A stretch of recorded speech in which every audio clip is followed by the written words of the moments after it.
How's it going, everyone? Welcome to 92.7, the voice of North Hill.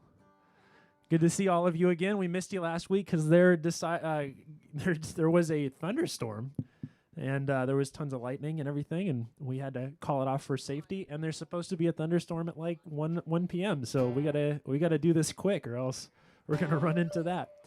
But why don't we pray together? We're gonna sing a couple of songs, and then we're gonna hear from some of the voices in our church that have experienced maybe a different life and different life experience than we have. So, but let's sing together and let's pray. Lord, I thank you so much that we get to be here together, that there is a camaraderie and in a community, even in a different way, that we have a God who is not confined to a building or to specific places, but you will meet us anywhere and any time, and we are so grateful for that. Lord, we praise you because you are good, even in the midst of a chaotic and crazy world. We praise you because you have been with us and for us, and we trust that you are here in this place abiding with us. Thank you, Lord, in your name. Amen. If you go to our website, nhaf.church, go to our live stream, there is a underneath our video, there is some lyrics that you can follow along with. It's our website, nhaf.church. Go to live stream, and the lyrics are all there for you to sing along with.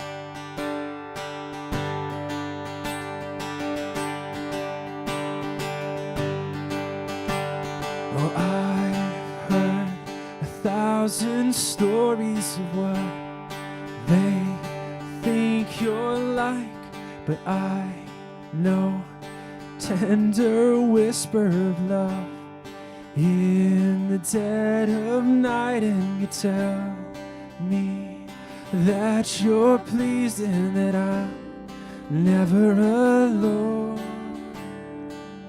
You're a good, good Father. It's who you are. It's who you are. It's who you are, and I'm loved by you. It's who I am. It's who I am. It's who I am. Oh, I've seen many searching for answers far and wide, but I know that we're all searching for answers. Only you provide us, you know just what we need before we say a word. You're a good, good Father. It's who you are. It's who you are. It's who you are, and I'm loved by you. It's who I am. It's who I am. It's who I am. You are perfect. You are perfect in all of your ways. You are perfect in all of your ways. You are perfect in all of your ways to us. You are perfect in all of your ways. You are perfect in all of your ways. You are perfect in all of your ways to us. And it's love so undeniable, I can hardly speak. Peace so unexplainable, I can hardly think as you call me. Deeper still as you call me. Deeper still as you call me. Deeper still into love. Love, love, you're a good, good Father. It's who you are. It's who you are. It's who you are, and I'm loved by you.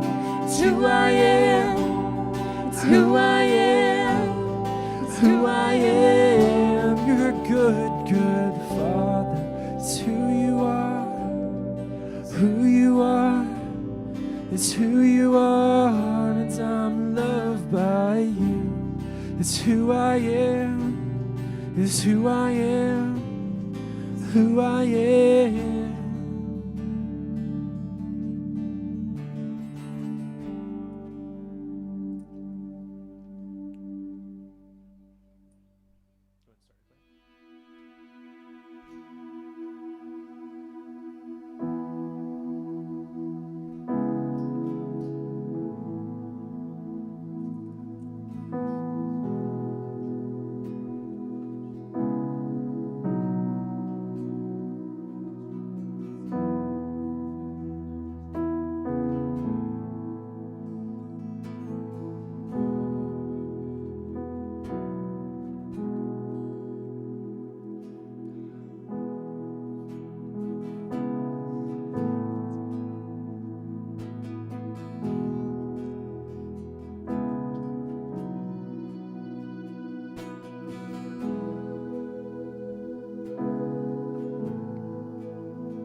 Deep the Father's love for us, how vast beyond all measure, that He should give His only Son to make a wretch His treasure. How great the pain of searing loss! The Father turns His face away, as wounds which mar the chosen one bring many sons to glory.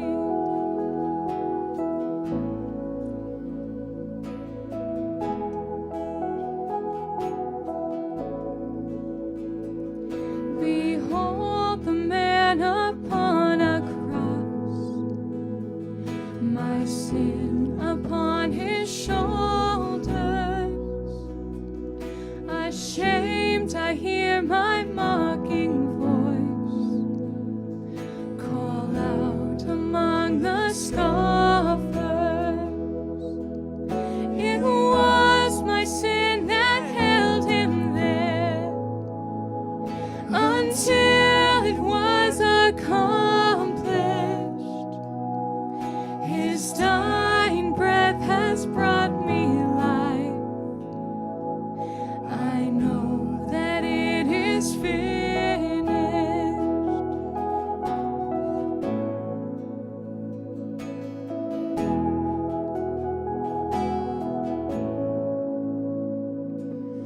I will not boast in anything. No gifts, no power, no wisdom, but I will boast in Jesus Christ, His death and resurrection. Why should I gain from His reward? I cannot give an answer, but this I know with all my heart: His wounds have paid my ransom. Why should I gain from His reward? I cannot give an answer, but this I know with all my heart: His wounds have paid my ransom.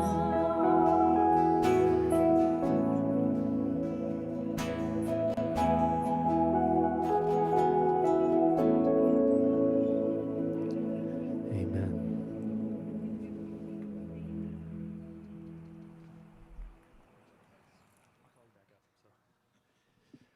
Well, guys, good to see all of you. Donovan, could I ask you a favor? There are some offering things in the office. Oh, they're right here. Perfect. We have them all ready. Okay, we're going to take up our offering right now. as many of you know, this has been a tough time on schools, and I know that we have several of our students here who are at our private schools at Buena Vista and Auburn, and we offer student aid to many of our students, and we're going to be taking up offerings from now through the end of the month, at least, if not more, to make sure that we can pay off and make sure that we can cover all of our student aid help that we're giving. And so if you want to give, the deacons are going around and they have social distance offering plates for you. So you can give there. You can also give online. Go to our website, nhaf.church. Go down to the bottom. There's a giving button, and you can go and give through there. But right now, I am going to... Greg, do you have those papers?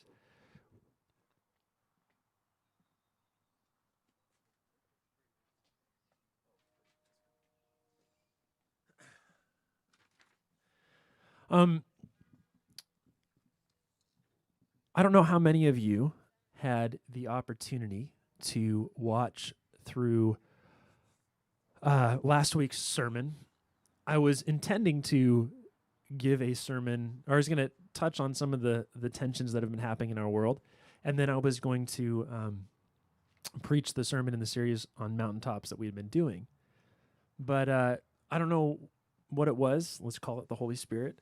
I felt like I couldn't just talk or do a sermon or normal stuff. And so we talked a little bit last week about some of the tensions in our world, about the reality that for many people, people of color, it's just not the same as for others of us. Now, I admit, and my experience is not that of most people of color. I grew up in white culture, white majority culture. I grew up surrounded by white people. Have literally said us white people before on accident, just because that's what I grew up with. Those are the people that I had around me.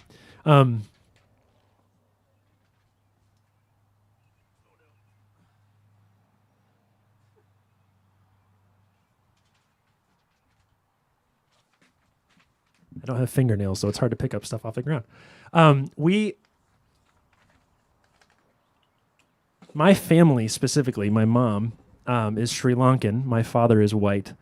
There is, whether you know this or not, amongst many people of Indian or kind of that Asian Indian descent, there's actually quite a bit of racism even in that culture against especially the black community. There's a lot of reasons for that, but I can honestly say that I grew up with perspectives that were very much dominated by what most people who grew up white, maybe I won't say most, but it sure seems like it. A lot of people grew up white or in white culture adopted. I grew up with those same ideas. And it wasn't until really when Ferguson happened, which I believe was back in 2014, when Michael Brown was shot and killed by police, and there was riots and protests, and it was just crazy. That was when it really kind of opened up my eyes. Oh, this is a real thing for a lot of people in America.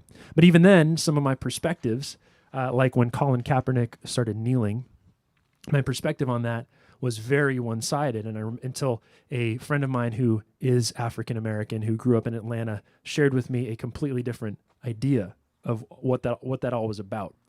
And that started to open up my eyes to the fact that other people experience life differently than that have experienced life differently than I have. And so through conversation with people, it started to open up my eyes more and more.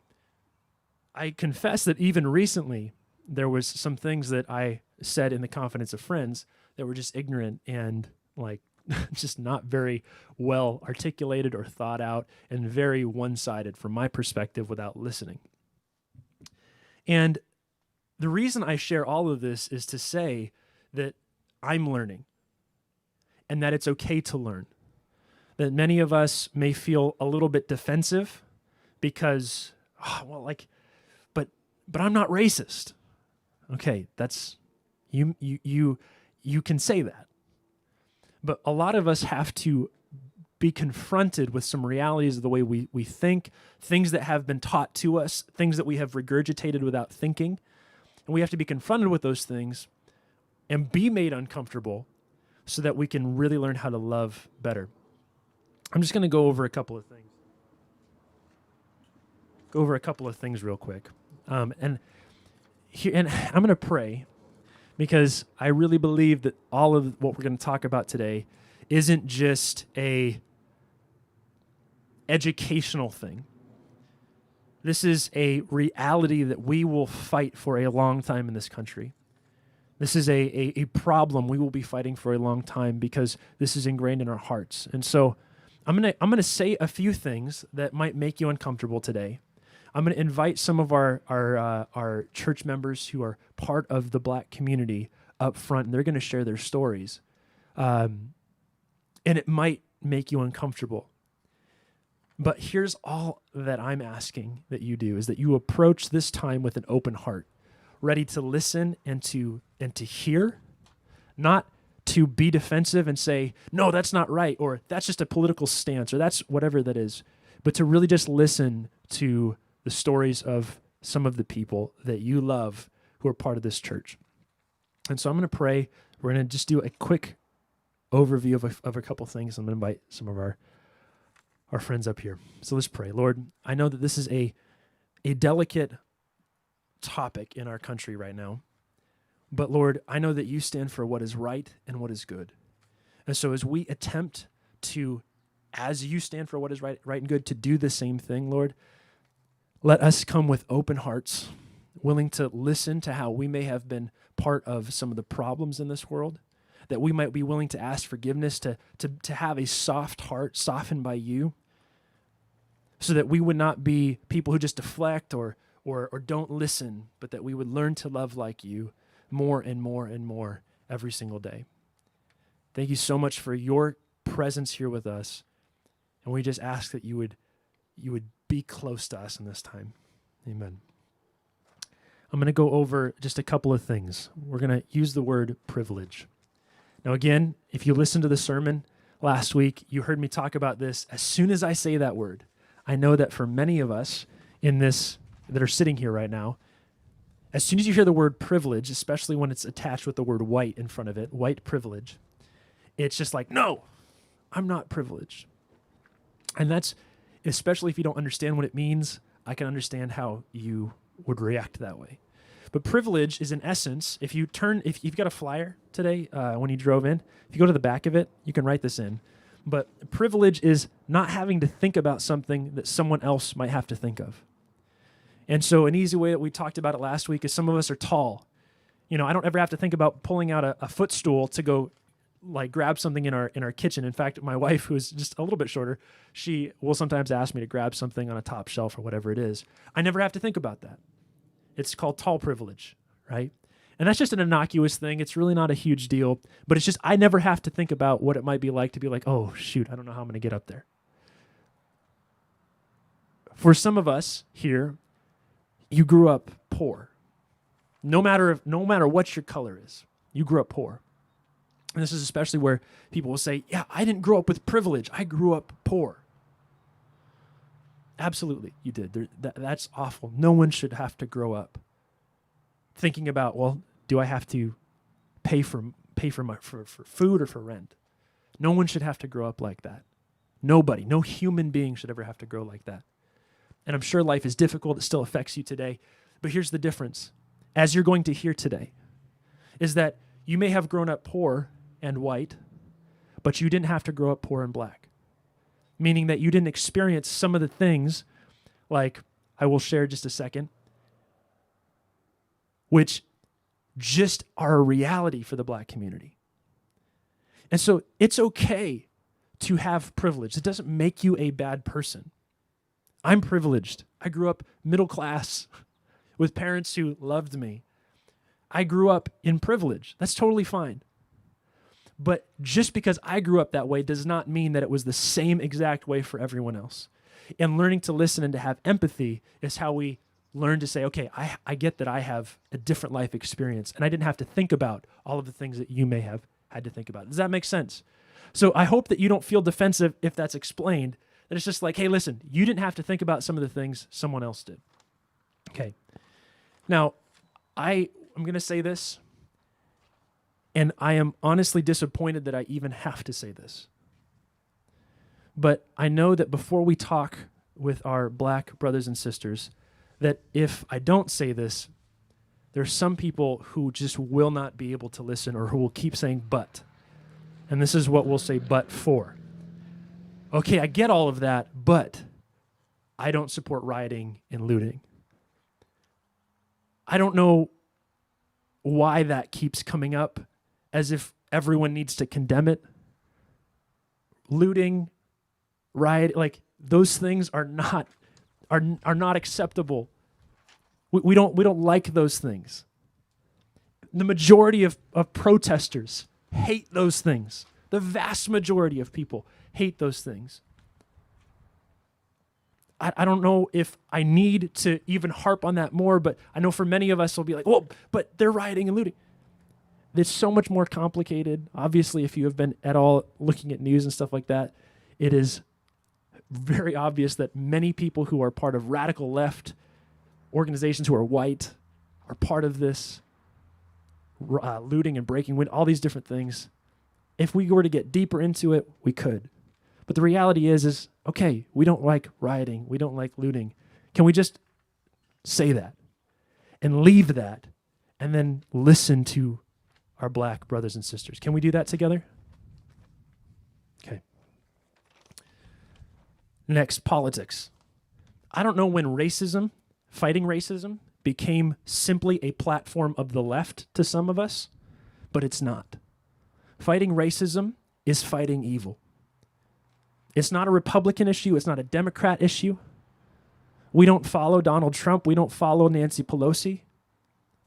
We don't subscribe to political parties and then just follow everything that they do. We follow Jesus, who fought for those who had less than everyone else, who lived with people who were considered ostracized and pushed away because they were being treated unjustly.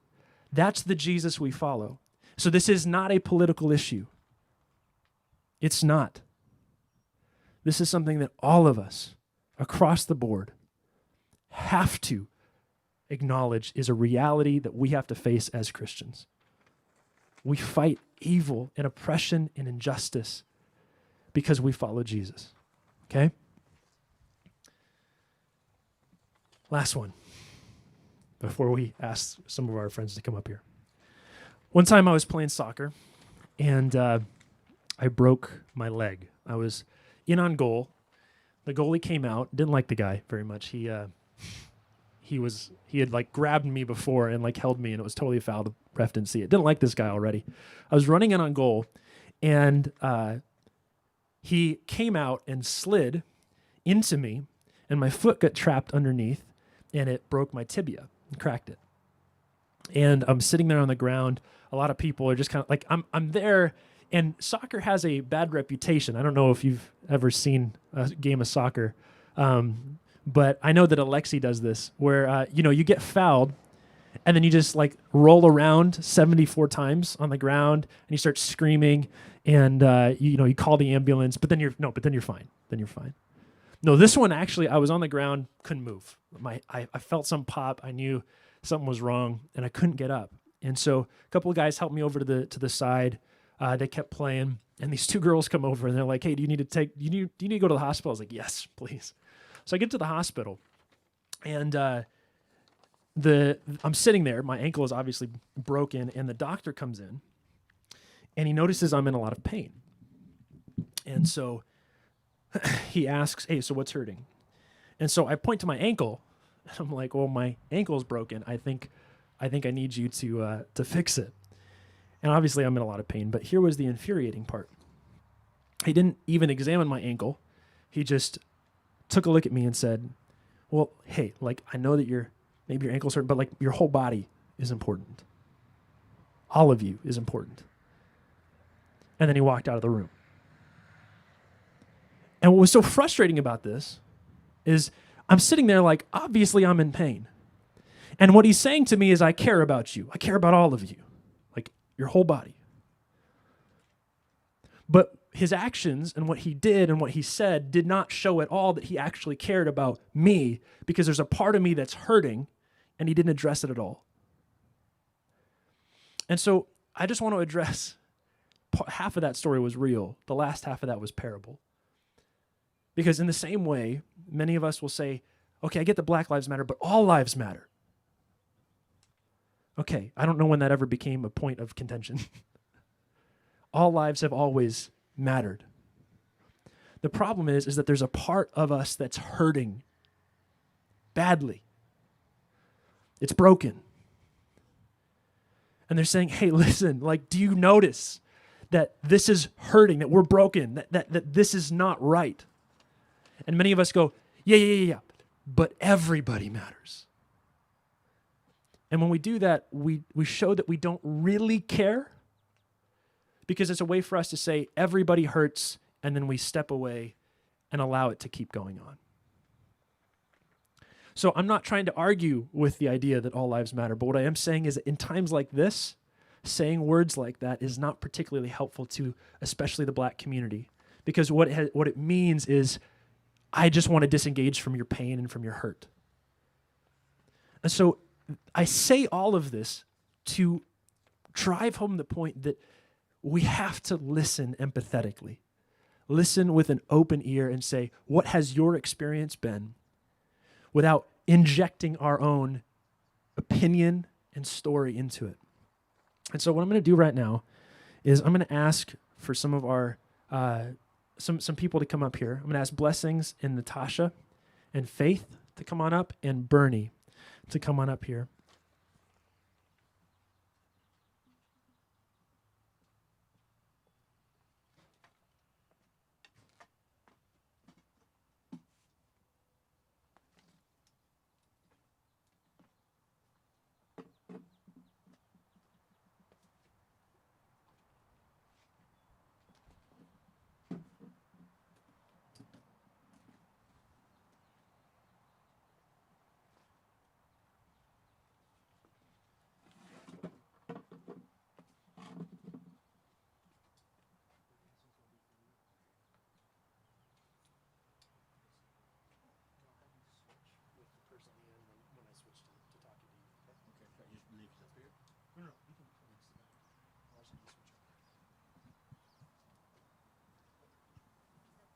Blessings, you guys sit next to each other. Faith, I'm going to have you switch with Bernie when I start talking.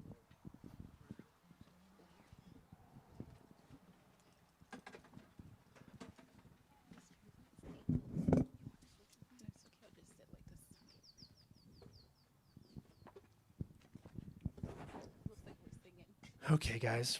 Well, thank you so much for being here. As long as you're not looking at it.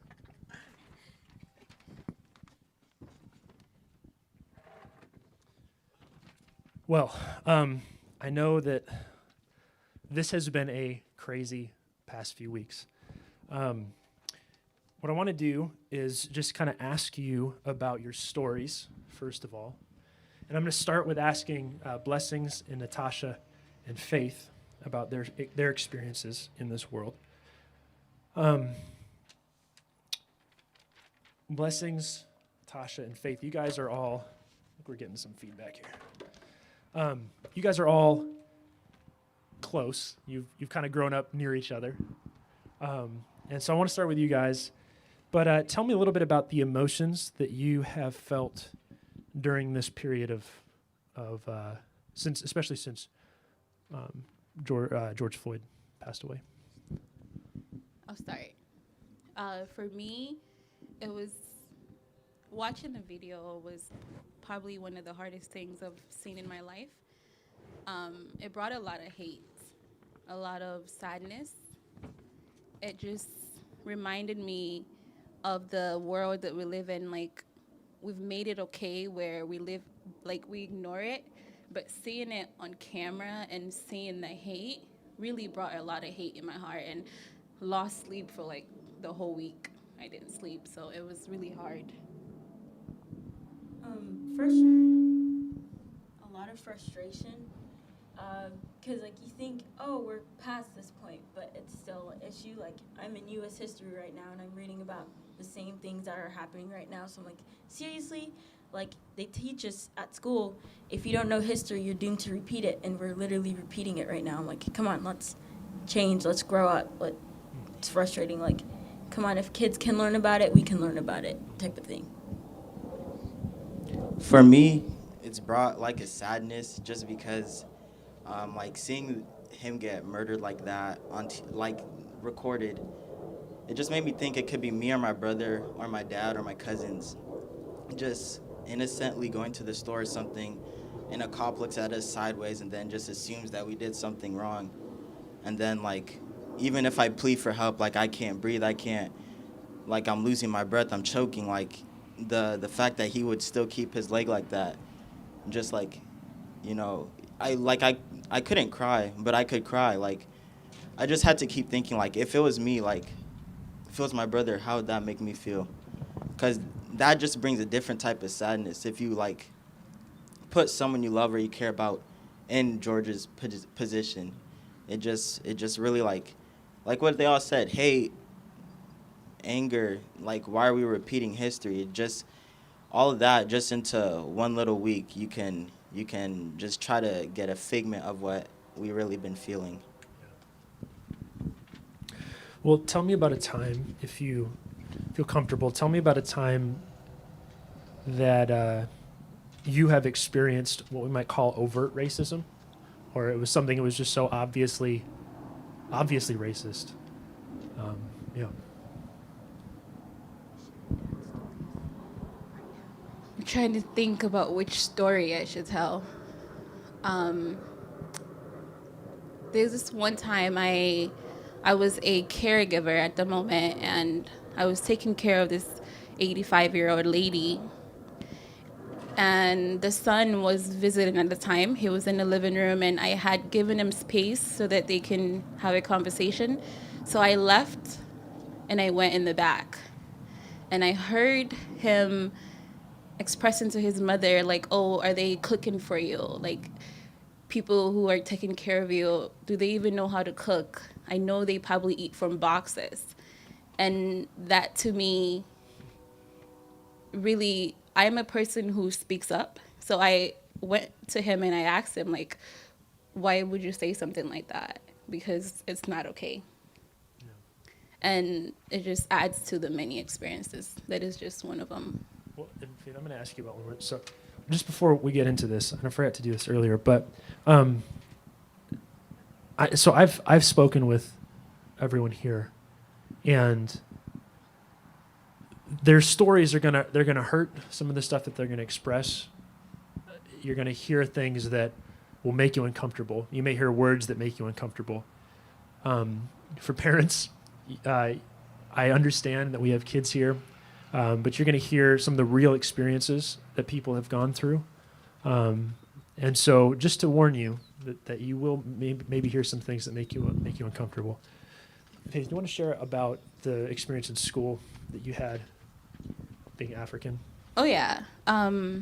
Many times in school, coming from a country in Africa, you hear comments like, oh, you're African, or they make fun of you for being black, or they call you names that I don't really feel comfortable saying out loud, but they really do call you names that make you question whether, like, what have I done? Tasha, do you want to share anything? Overt racism? Yeah, so when I got my first job, it was at Wild Waves, and I was just 16, like a normal 16-year-old, and I was a rides operator, so I had to make sure that people were the right height to get on the ride. And there was this family that came up, and it was like 2 parents and then like an aunt and then 2 kids, and one of the kids couldn't ride because he wasn't tall enough. They threw a fit, and I was like, sorry, I can't let him on the ride. So the lady, the aunt, I'm guessing, went with another kid on the ride, got them all hooked up into the ride and everything. And then as I was taking them off the ride, she's like talking to the kid, like trying to make me hear it. She's like, you know, this is why Black lives don't matter. She said that straight up to me, and I was like in shock. I was just like, have a great day. Like, I should not be able to have to respond to that type of hate at 16. I was 16. And I don't look like I'm 16, so people could mistake me for 15. And, like, people would always ask me, like, are you even old enough to, like, do this? Like, even that lady, she asked me if I was old enough to work there and, like, questioning my ability to do things. And it's just like, really? Like, I know other kids don't have to struggle with that, so why should I have to struggle with that? And I'm one to speak up, but I was just so shocked. Like, that was the first encounter that personally attacked me in that form that I didn't even know what to say. I didn't even see it as a big deal, and so I didn't say anything my whole, like, shift until the end of the shift. And the supervisors were like, no, you should have called the supervisor or something. They can get in big trouble. Like, we kick people out of the park for that. And, like, I didn't tell my parents, like, right away. But I mean, I did, but it was, like, a whole car ride. And then I was like, oh, yeah, this happened. And they're like, what? But just unacceptable behavior. Yeah, and there's a lot of, like, we talked about this, where there's almost this normalizing of it. Like, oh, yeah, that just happened. But you don't take it as heavy until later. And you realize, wait, that was really messed up. Yeah. Blessings, do you want to share anything? Yeah. For me, it mainly happened when I was on, like, the soccer field, playing for my school. We would go to, like, these country, like, more country schools, because we'd play schools in the city, but, like, there's schools like White River or Emerald Ridge where there are, like, many games where we'd be playing and, like, a defender would get upset because, like, I would get past them and score, or, like, they'll just be malicious with their, like, defending, I guess, like, just purposely stepping on my ankle or my cleat.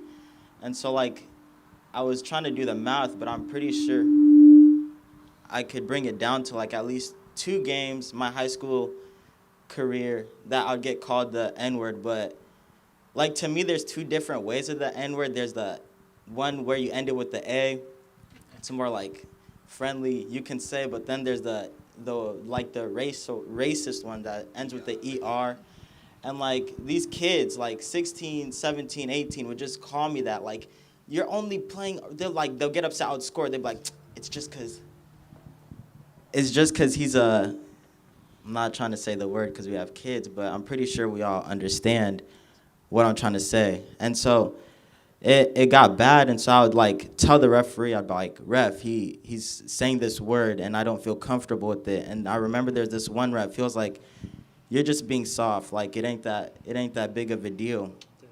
And so then I was like, yikes.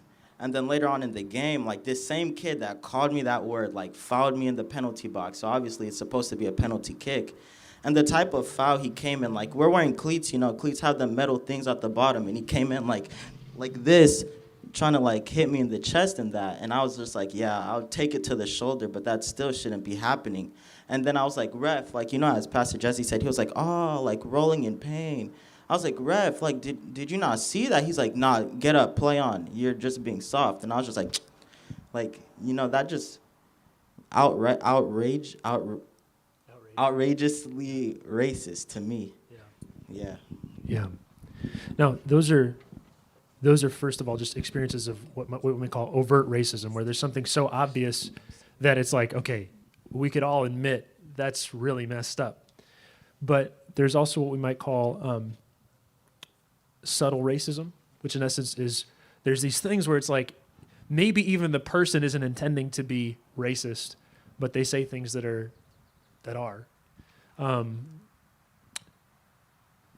I'll start with one that's kind of on the fence that I experienced. Well, I didn't experience it personally, but I coached soccer at Auburn Adventist Academy, and we were playing a team, and we were playing this team, mostly white guys, and one of my players, or several of our players are black, but one of them, I think there was in essence a hard play. The opposing player fell over, and my guy goes up and offers him his hand, and the opposing player looked up and didn't take his hand and says, I don't take help from hoodlums like you. And I didn't know what happened, so my player was very angry, and without being aggressive, kind of stood over the guy. I had to call him off the field. And I didn't react to that in the way that I wish I would have, of asking questions, but it's just things like that where it's like there are people, including people on the other team, who said, oh, that's not racist. But if you are a black player, how are you taking that? I mean, it's not going to come across as just, oh, he's just saying that because he's just using some random word. And so that's kind of on the line between overt and subtle. But tell me about some experiences where you may have had somebody who said something that was subtle but not overt. For me, now moved on to the hospitality industry, and being a manager, I get comments like when an angry person asks for a manager and I come out and they're like, no, I want the manager. And you're like, I'm right here. And to me, that is just like them looking at my skin color and not really realizing that I'm here to actually help you. Or when I hear comments like, you don't sound black, like, what is that supposed to mean? What is sounding black? I'll have two instances, but to piggyback off what she just said. So I went to it was white school, and most of the ASB members and like people up in front of the school were white. And I was like, I'm going to change that. So my sophomore year, I ran and I won. So I was my sophomore VP. And like people always told me, they're like, you act white for a black girl. And I was like, I would be like, hold up, what does that mean? And I would sit there and make them look like, think. I'm like, think about it. Let's think. Let's think together. So we're sitting there and they're like, well, you don't dress like this. I'm like, because I dress, this is my style, because I don't curse every couple seconds, because I speak proper, like I don't speak broken English, because I get good grades, because I play on the sports. I'm like, that's all the stuff you do. And then they learned not to confront me like that. And I just didn't settle for it. And after like the incident with Wild Waves, I just didn't settle for it. And then another time where I saw like subtle racism was we were in a store with our family, just shopping, and our dad was like walking around like he's shopping, like, and he said someone was following him, so he grabbed something and put it in the cart. And I was like, wait, why did you grab that? And he's like, oh, he's like, oh, I don't want it. And I was like, yeah. I'm like, why did you grab that? He's like, oh, someone was following me. And I was like, where? I'm like, I'll speak up. Like, where? My dad's one of the sweetest people you'll ever meet. Like, one of the sweetest men you'll ever meet. And, like, for people to just assume that he's stealing, that is unacceptable. Unacceptable. So a time where, there's two times actually, piggybacking off what my sister said, we went to all white, like predominantly Caucasian school. So people would be like, blessings, you're the most whitewashed black person I've ever met. And I'll just be sitting there like, what do you mean I'm the most whitewashed black person you've ever met? Because I'm like asking them the question because they sound dumb, honestly. And they'll be like, because you wear Vans, or you like, because this was my phase when I wear dress shirts to school. So I was really looking professional. And they'll just be like, you dress professional. You're not wearing, like, I don't know how they expect a black person to dress, honestly. Like, I'm not sagging my pants. I would speak with my words. I was articulate for what I knew. Like, I just was living my normal life. And, like, for them to say that, I'll just look at them like, time out. Like, let's reset. Listen to what you just asked me real quick. And then the way I answer, just know that you asked the dumb question first, so I'm going to give you the dumb answer next.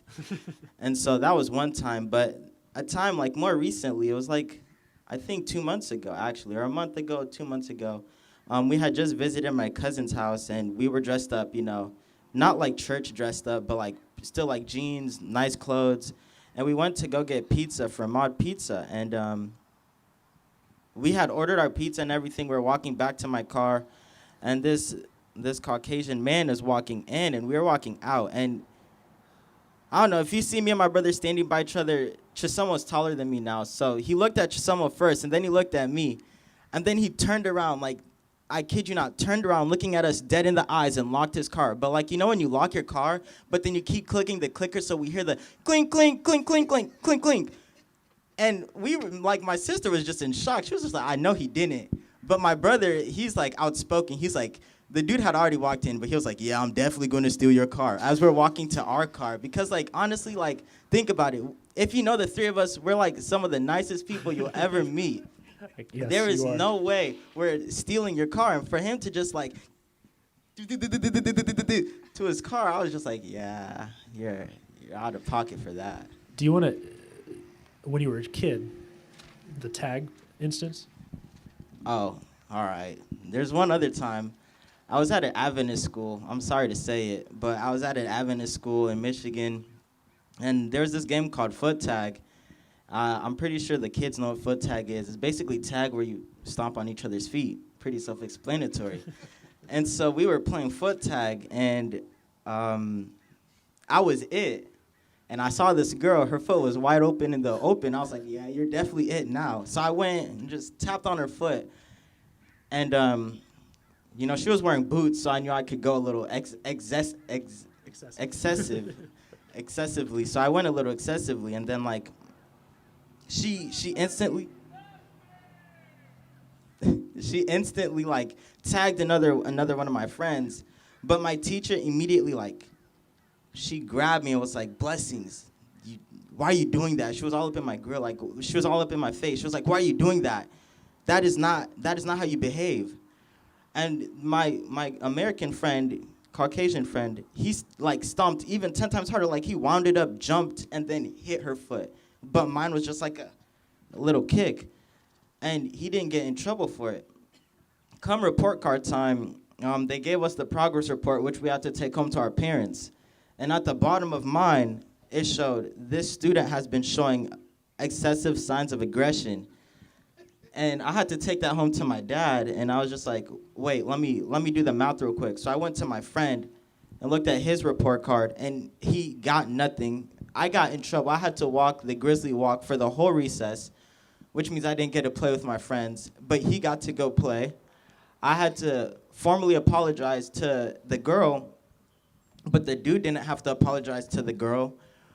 And it was like we compared each other. Like, looking at it now, I put the two of us at each other, and I got the worst end of the punishment.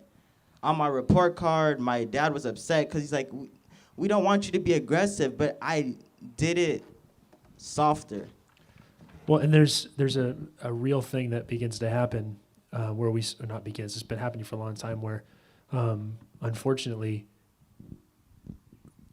people in the black community are labeled words like aggressive or violent, while someone of a different race, especially white, might commit that same exact thing and be labeled hyperactive or just a little bit weird or crazy. And so there's a very real tendency to label. If you say I don't like what you did as a black person, oh, you're sensitive. So I'm going to ask one more question here. What are some of the things that you have to think about that maybe other people in this, like especially in the white community or other cultures, don't have to think about in the same way? Going to a store and being like openly shopping and not getting followed by the manager or the security just because you're black. Walking into an interview hoping that they will listen to the skills that you have instead of look at your skin color. Or worrying about your brothers, whether they go running to see if they'll come back home, and constantly having that anxiety of where is he, what's happening to them, and just being worried about your loved ones, or having conversations with the people that you love, the people that you call family, and say, if police pull you over, please just do whatever that they ask you to do and not argue, and just say, okay, we'll meet you in court. Just don't talk back. Those are the conversations that we as black people, we have to have with people that we love. Yeah. Anything you guys want to add? Yeah, what she said about cops, I just want to add to that. When a couple, sorry, a couple weeks before I had to come back from school because of Corona, we got stopped with my friend, and she was just calm, and I was just like hyperventilating, like almost crying. I think I was crying, literally crying, and I'm not a crier, and I was crying like I couldn't breathe. And the police officer came up to my door because we got stopped on the highway. So make matters worse, he's like trying to talk to me, and I'm like, I couldn't even roll down the window. And he's like, insurance? And I was like, which one's insurance? Like, he's like, it's green. I'm like, is it this one? He's like, that's the green one. I'm like, okay, I couldn't even function because, like, I don't know. I didn't realize that I was in fear of the cop. But now that I realize it, I'm like, yeah, that's probably why I was hyperventilating, crying, and he was asking me if I needed medical attention because he literally thought I was, like, messed up or something. He's like, I'm a good cop, I'm a cool cop. I'm like, I just don't like getting stopped by cops. I'm like, I don't care if you're a good cop, whatever. Like, he's like, it's okay, you're fine. He's like, I got my dash cam on, like, everything's okay. And I'm like, okay. And finally, like, I calmed down after a while. After a while, even, like, driving off, like, I was still shaking. And that is something that I shouldn't have to go through, or anybody of my color has to go through, because it's a routine stop. Like, we got stopped for speeding, but you see the media, and things escalate so quickly. And it seems like there's nothing that you can say or do to prevent that brutality happening to you. So just knowing that. I think the last thing I can add is just like interactions with like people, my more Caucasian folk. I have to be cautious with how I act around them or how I carry myself around them, because in the moment, like if a police stops the four of us, because if I have a friend group of 3 Caucasian people, and then me, if the police stops the 4 of us, I'm the one that might get looked at the weirdest. Even if all 4 of us were doing the same thing, I'm the one that has the bigger risk of getting in trouble. Not saying that I do that, but like just the fact that when I'm out and about, I have to really like analyze what I'm doing and what they're doing and make sure that I'm really acting like safe or cautious. Like I go in a store, I'm like, I'm not touching anything. My hands are literally to my chest. So you see I'm not stealing anything, so you don't have to send someone to follow me. So it's just, I just have to be careful, and I really understand why. So, yeah. Yeah.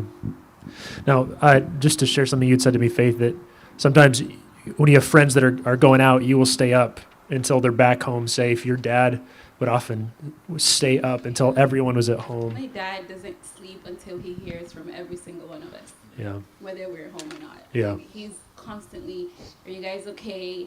Where are you? Constantly worried. Yeah. Well, thank you guys for sharing. I have one more question at the very end for everybody, but I'm going to ask Bernie a few questions. Yes, sir. Now, I know many of you know Bernie. He's a fixture around here because he is just full of life, and he smiles all the time, and he plays trumpet and bongos, and I think he plays probably everything. He'll say he doesn't, but he probably plays everything. But I can't smile now. I got a missing tooth. But I took some time to call Bernie this last week and asked him about his life experience, and it's honestly, it was difficult for me to listen to. Obviously not as hard as it's been to go through, but difficult for me to listen to, especially because I just didn't know any of it. Having known Bernie for several years, just not knowing any of it. But let me start with this, Bernie. Where did you grow up? I grew up in Oakland, California, East Oakland. California. I grew East Oakland, West Oakland. Yeah. I was born in West Oakland. I grew up in East Oakland, but I ran all over the Bay Area, San Francisco, to down to L.A. Really. Yeah, We ran hard. Yeah. Well, I know you're probably mad about the Raiders moving to Las Vegas. No, I moved. No? You're good. Oh, okay, cool. You're with them. They can move too. But tell me a little bit about what it was like for you growing up, especially as a black man growing up in Oakland. Well, Phew. Just like that, huh? It was a different time, though. You know, I grew up in the 50s and I'm 71 years old. So You don't look it. You don't look it. so it was like the 50s and 60s. Back then, we were colored, we were Negroes. We've always been niggas, but that's just the way it is, you know. And now, I mean, I listen to these guys now. It's a trip. I know for me, things haven't really changed that much. I the stuff that was happening in Oakland, right here in Puyallup, I've had people tear the flag down off the front of my house, drive by my house at nighttime and shoot in the living room in Puyallup.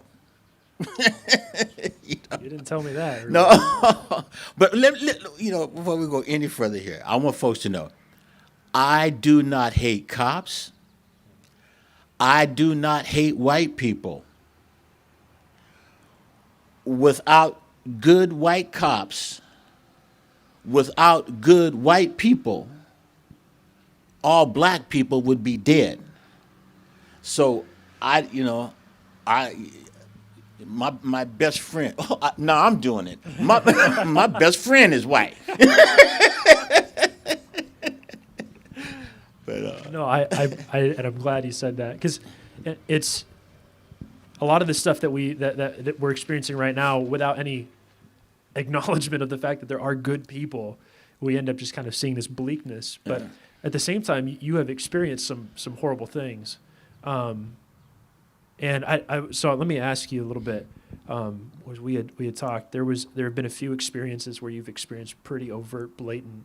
It sounds like it's more than just a few, many experiences. But you told me about a few. One about you when you were up in Alaska.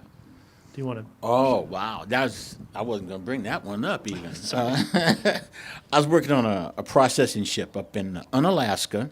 I was just trying to make some money. I'd already been in the military, but finding a job wasn't that easy. And I went up to Alaska working in a processing plant.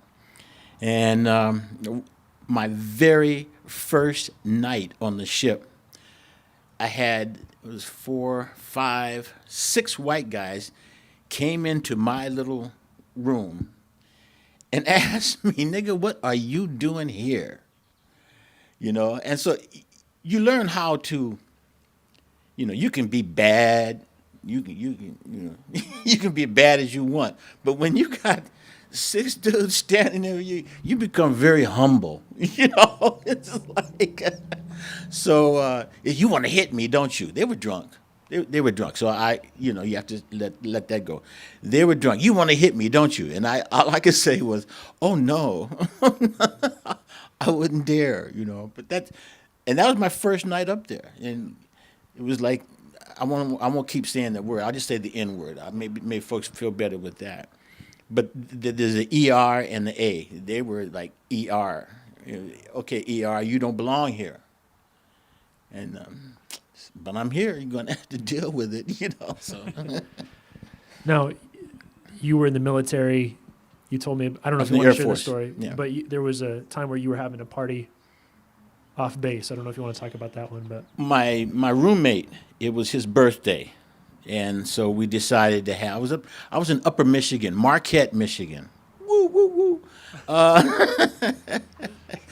And I was we were having a birthday party for my roommate, and it was probably almost all of the black guys at the base came, you know, and the house was packed. And which to me is kind of weird that somebody would even try to invade your space like that. But again, something about the number 6. There were about 6 of them that came into my house. just walked in. And went into my refrigerator and like, I'm like, okay, you guys can't do this here, you know? So I said, all right, party's over, everybody's got to go. And they were like, well, I'm not leaving. And then it started about you ERs don't belong up here. This is not Euro America. I mean, we were in the military. I mean, so we got a little upset. I got upset, and but God takes care of us. I mean, I got mad, and there was about 4 or 5 of us that we grabbed things, and we started chasing. Back then, I was a lot thinner, so I was a lot faster. So we would run. We were running after these dudes. And so I had a cane. I had just had surgery on my foot. So I would trip one of them, and he'd go down, and the rest of them would get him. We kept running. And so I hit one guy with my cane, and the cane broke. And you can, when hate is not a good thing, because you get out of your mind. And I wanted to ram this guy with the cane. Had I done that, I wouldn't be here today. But I went back to go ram him, and it's like the Lord said, stop. And, well, you asked, man. Why you bring that up? I don't usually talk about that. Well, part of I'm glad that you told the story, because knowing you, Bernie, and I know the Lord has worked on your heart, like you're Yeah. but knowing you, like you love people, and to know that you as a black man who just the racism awakens something that is just so, like you said, hateful. Yeah. Because what other reaction can you have? And the feeling that must have been, it must have been overwhelming. That's like even with this thing now, you like you said at the beginning. And any of you that didn't hear Jesse last week, go on YouTube and listen to it. I learned some stuff. It's excellent. But people don't.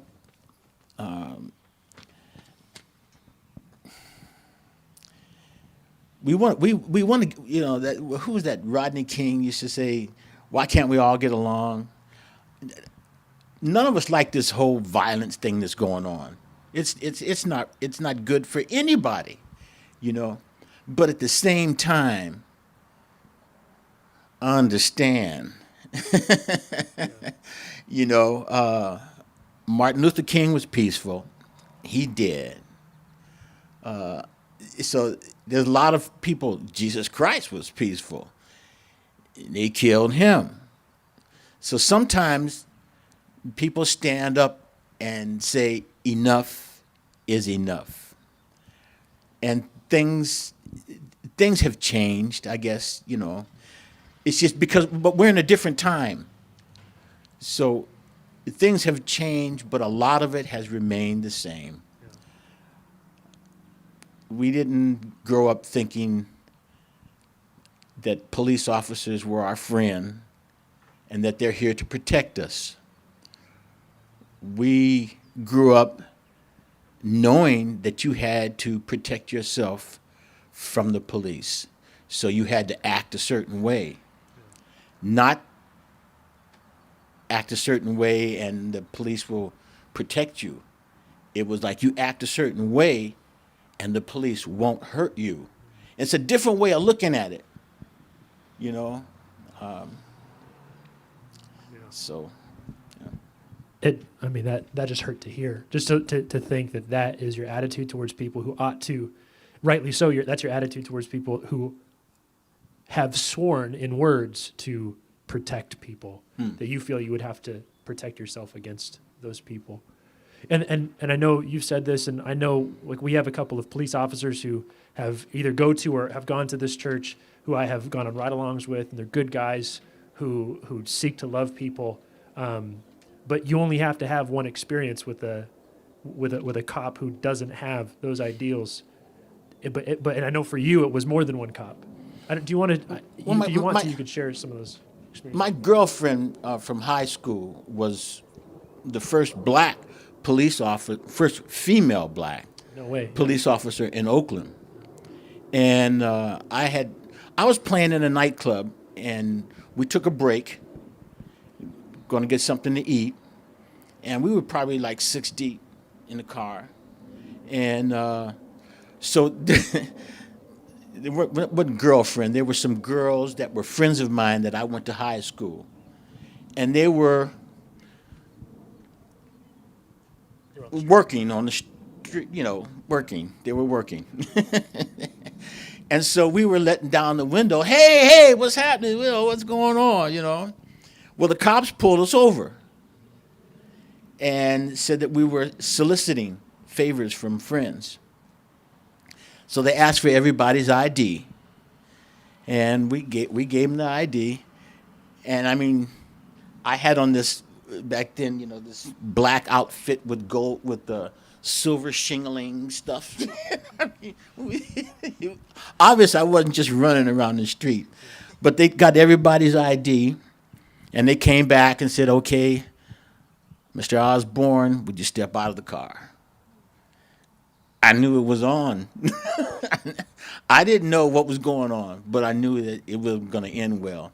So when I got out of the car, I told those guys, when you get back, tell Jiminy he's going to have to play the bass the rest of the night, because I don't think I'm coming back. So the police officer, he said, "There's a warrant out for your arrest." And I said, "I don't think so." He said, "Yes, you're Bernard Osborne, aren't you?" I said, "Yeah, well, but I'm a junior." And after what he told me what was for, I said, "I think you want my father." So he puts on his glove and taps me in my lower region, and tells me that I'm the ER that he wants. And there was 4 police officers. One of them was black. And so I looked up at the black guy, and he looked down at the ground and just shook his head.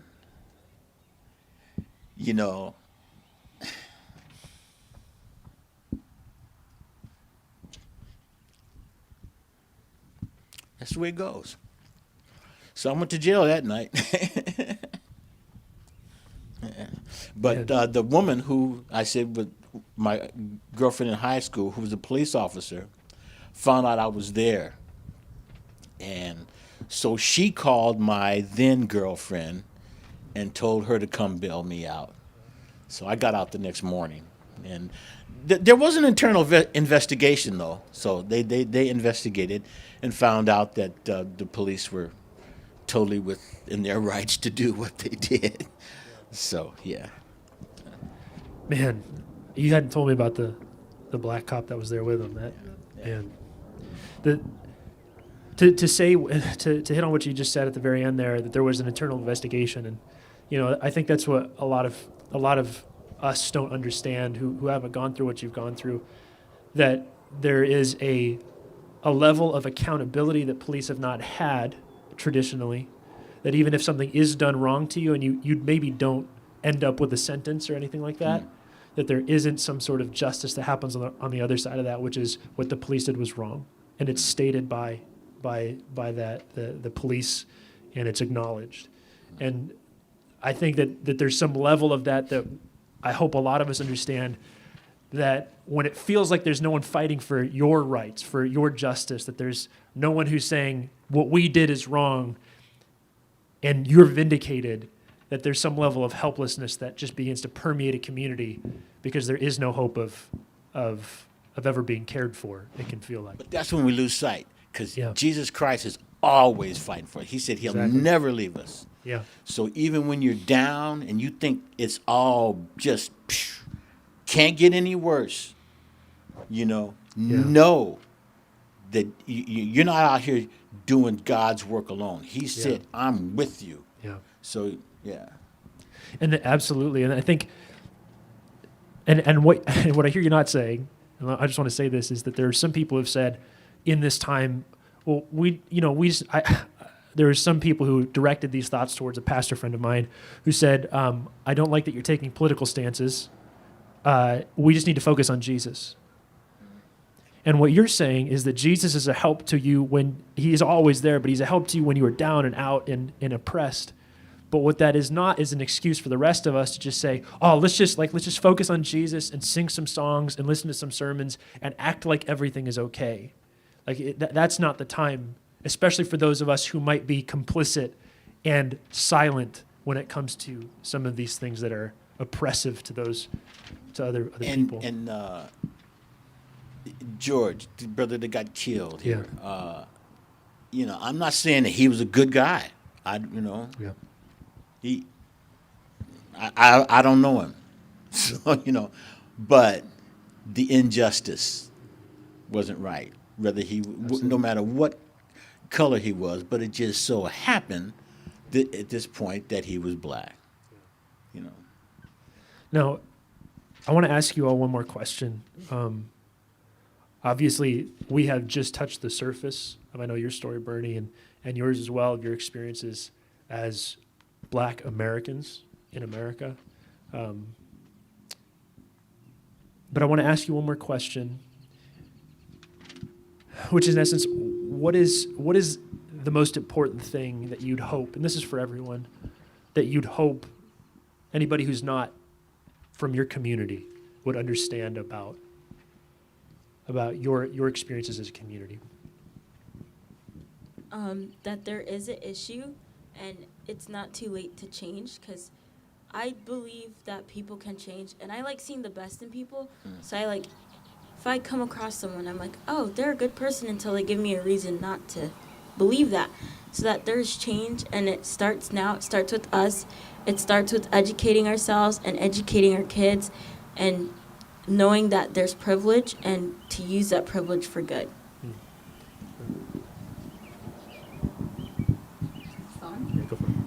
Yeah, I totally agree with Natasha. I think it's important for people who are not of color to educate their kids, because it starts at home.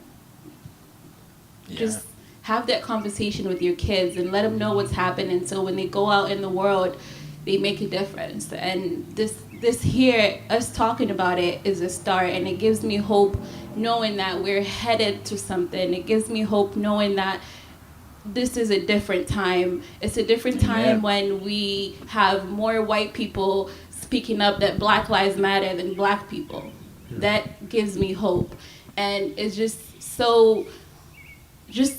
it makes me so happy to know that we're headed somewhere, but it's also good to educate ourselves and to keep in mind that this is not just today and tomorrow we move on. It's an everyday issue, and we want to see real change. And all these companies coming out, giving out money, no, we want to see the Black people in your companies. We want to see the Black people in higher places. Put your mouth where your money is, and let's see real change. Yeah. One thing that I want everybody to do is listen to Jesse's sermon from last week. That's all I'll say. I'll let it go. I think the most important part is that even though we're up here talking about the stuff we've been through, we still, I still love my white folk. Y'all my people, for real. I love everyone, and as my sister said, I give people the benefit of the doubt until they prove that, they don't deserve my benefit of the doubt. I'm not going to sit here and just be like, all cops are bad or all white people are bad. It's like, nah, we're all God's children. We all stem from Adam and Eve, so come on now. I know all four of us and many people out there, we love white folk. We love the police. They protect us when they are protecting us. It's just a couple bad ones, and it really ruins the taste for everyone. A couple of bad protesters are really ruining the taste for protesting. It's a couple bad cops to ruin the taste of the police force. So what I'm trying to say is we love everyone. We don't discriminate against certain people just because of their skin color and how we might have been treated in the past by them. We want to move forward. We want to be the generation that is progressive, take that big step forward and really creating equality, changing the world. And, Jesus, if you're hearing this, please come back soon.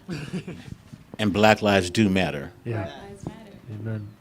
Well, can I pray with all of you real quick? Lord, hearing the stories, I don't know about everyone here, but it hurts to hear them. It's wrong what has happened in this world. It's wrong that it's still happening. It's a testament to the fact that our hearts are broken and evil and messed up. And for many of us, we've never said the N-word in our lives. We've never said anything overtly racist in our lives, but we haven't spoken up. We haven't listened. We haven't taken the time to really empathize and hear our friends in the Black community. And Lord, I just want to be the first, and I know many here feel this, to repent of that, to say we are sorry. We're sorry that we have failed you, Lord, for failing to seek justice and for setting things right. We're sorry for how we might have been silent or maybe even in the past have said things that are just overtly wrong. And we're sorry to our friends in the Black community who we have maybe on purpose in the past, but sometimes and more likely unwittingly hurt in the present. And Lord, we know that you seek justice, that you care about what is right and what is good in this world, and we want to be part of that. Not because we want to virtue signal and say, look how good we are, but because we genuinely want what is good and what is right in this world to happen. And so we ask that you would soften our hearts, open up our hearts in a new way. Give us these proddings to talk to people who have experienced life differently than us, so that we might be part of hearing and be part of the healing that can happen in this world through your grace and through your love pouring out through us. Thank you so much for every single person who's up here, for Faith and Natasha and Blessings and Bernie. Thank you that you have walked with them through their journey, and that they're here today loving you, loving the people around them. We're glad that they have given us a second chance. Thank you so much for your second chance to us, Lord. In your name, amen. Thanks, guys. I'm just going to say a couple more things here in a second, and then we're going to sing one more song. Just put them up there. You guys can just put them on that stand over there. Hey, thank you guys so much.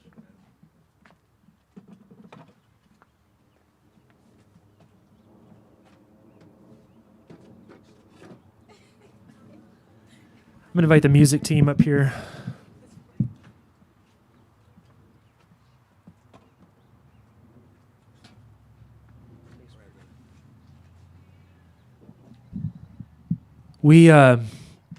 It would be tempting to say,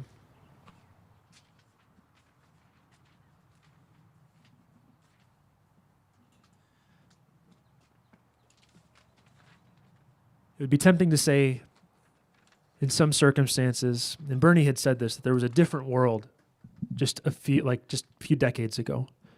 But can I just share with you a few things real quick that have happened in recent times? My wife came home crying yesterday, kind of freaked me out. I didn't know what was going on. She had gone to the grocery store. She comes back just in tears, said, I didn't make it in the grocery store. And I was like, what happened? Like, who in our family has passed away? But she had called someone who works in the Adventist church, who is Black, and had asked questions about this lady's story. And as she shared, I won't share all of the things that she's experienced, but let me just share a couple of the things that she's experienced not far in the past, in like the last few years. She lives in Puyallup. She's walked Meridian. Many of you have driven on Meridian. Wasn't a big deal. She's walked that street and had people drive by with their window down and yell the N-word at her. This is recent. She was driving. You also know Meridian. It's a pretty busy road. And sometimes you stop at a stoplight and there's someone that needs to turn from the middle lane into a store. Well, a car had stopped to let somebody do that. She was driving and she didn't see that that car had stopped. So she slammed on the brakes at the last second as this guy was going to be pulling in front to pull into one of the shops. And as she slams on the brakes, the guy pulls in, stops the car, gets out, irate, and just starts yelling all sorts of things at her, calling her the N-word, saying all sorts of things simply because she didn't see that someone had stopped. Bruce shared a story about a man who worked, I think, for him or with him. And as they were driving, Bruce said, hey, just, you can speed up a little bit. And the guy said, no, because if a police just sees me, they'll wheel around and come after. He says, I get pulled over 2 or 3 times a month. Now, that's one thing if you're speeding all the time. Most of us know that's probably not because of speed. There's a story from Western Washington over in Forks area. I don't know if you heard this. There's a multiracial family who was going to go camping out there. And they stop in the town. They are confronted by some people who say, are you Antifa? And they're like, no, we're just trying to go camping. They were followed to their campground. They heard gunshots, chainsaws, didn't know what the deal was. When they tried to get out the next day, people had cut down trees so that they would fall in the road and keep them from getting out. This happened just a few days ago. It's 3 stories, just 3 stories that have happened in recent times. Obviously, what many people were sharing, recent times. I bring this up not to put us in this place of like, oh my goodness, like this is so depressing, but to just share, racism is not an old thing. Racism is a current thing.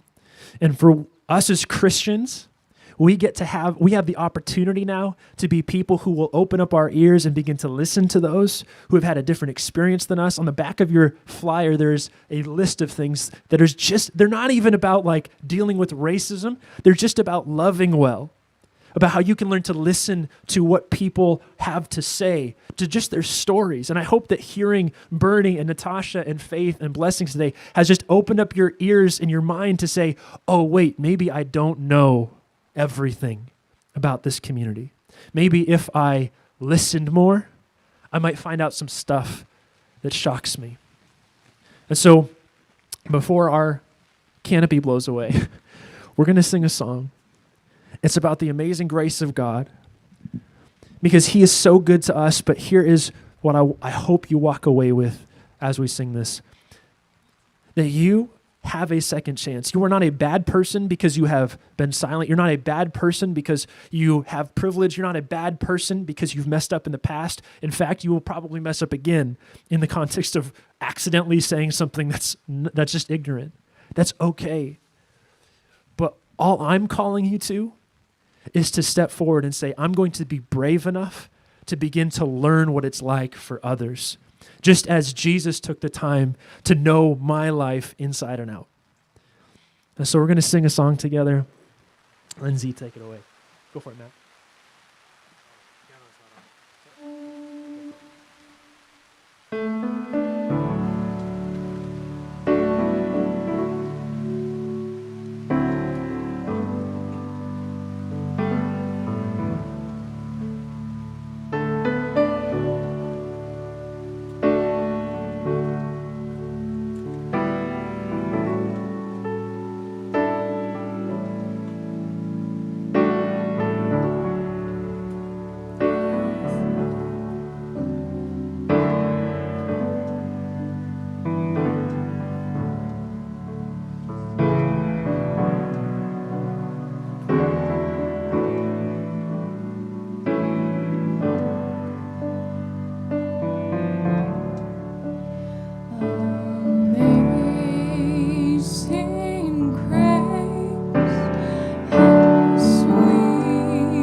grace that taught my heart to fear, and grace my fears relieved. How precious did that grace appear, the hour I first believed. Through many dangers, toils, and snares, I have already come. 'Tis grace has brought me safe thus far, and grace will lead me home.